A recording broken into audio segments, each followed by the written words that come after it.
আজ আরজি করে নিহত ডাক্তারি ছাত্রী তিলোত্তমার ৩২তম জন্মদিন এবং তার মৃত্যুর ৬ মাস অতিক্রান্ত।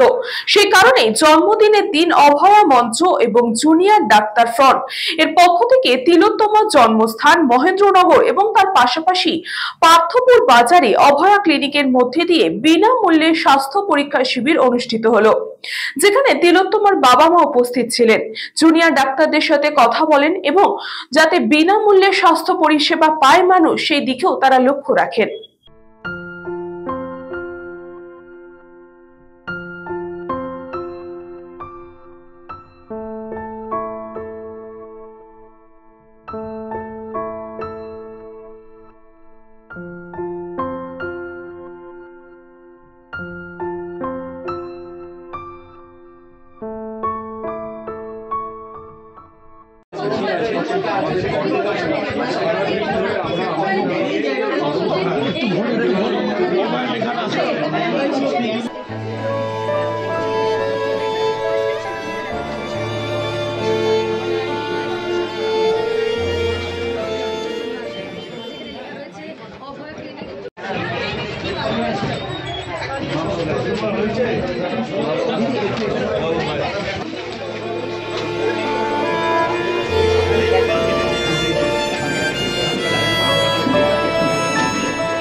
নয় ফেব্রুয়ারি ও যেমন আমাদের ঘর আলো করে এসেছিল, তেমনি 9ই আগস্ট কতগুলো দুষ্কৃতী সব কেড়ে নিয়েছে আমাদের, ওর স্বপ্ন, আমাদের স্বপ্ন।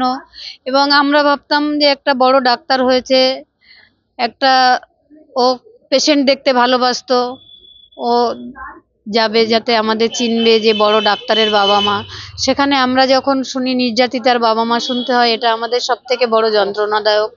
মেয়ে চিকিৎসা করতে ভালোবাসতো বলেই আজকে অভয়া ক্লিনিকের আয়োজন। আমি অনুরোধ করেছিলাম ওরা 2 জায়গায় করবে বলেছে। প্রথমে 1 জায়গায় করে বলেছিল, পরে 2 জায়গায় করে করছে, যাতে লোক পরিষেবা পায়, স্বাস্থ্য পরিষেবা। সেই জন্যই অভয়া ক্লিনিক হচ্ছে। কি আর বলবো, বিচারের জন্য লড়বো, এটাই। আজকে 6 মাস 6 মাস 6 বছর 60 বছর যতদিন লড়ে যাবো। আমরা সবাই বলবো যেন নৃশংসভাবে খুন করেছে, এর একটা বিচার অবশ্যই হবে। আর 6 মাস 7 মাস হয়ে গেল, আমরা বিচার চাই।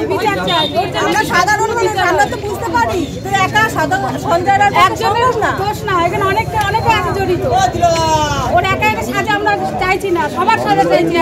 যদি বিচার হয় আমরা সবাই আমরাই খুশি হব, সবাই শান্তি পাবো, আমরা খুশি। কি বলবেন? ভালো লাগছে, আমাদের খুব আনন্দ লাগছে। আর এই গাছের চারা দিচ্ছি, আমরা যত্ন করে তাকে বড় করব, মনে করবো আমাদের অভয়া আমাদের কাছেই আছে। এখন বলার আলাদা করে খুব কিছু তো নেই।